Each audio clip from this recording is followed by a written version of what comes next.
The world, viewed through the eyes of the famous, is very different from the world experienced by ordinary people like us. Imagine millions of people looking at one person whose life is constantly placed on display.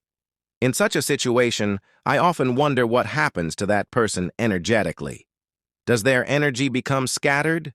Is fame like an invisible string, stretching from them to millions of strangers, just as their name sits on the tongues of countless people around the world?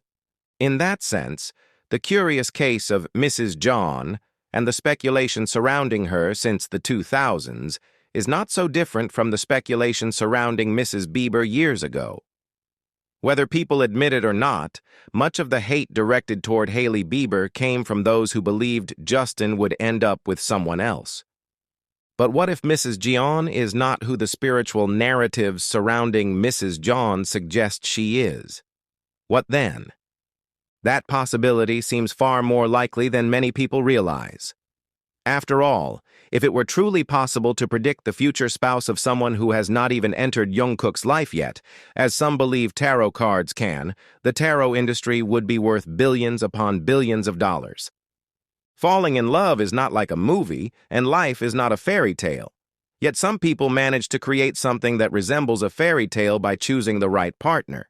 It seems unlikely, then, that Mrs. Jeon will be an ordinary girl who appears from nowhere and suddenly sweeps him off his feet.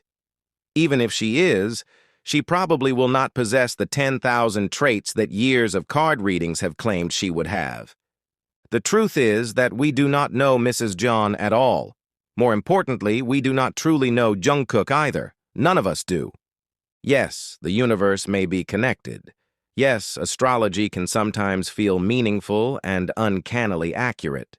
But the greatest rule of being born on Earth is that human beings do not remember what came before birth, nor do we remember the universe that awaits beyond death.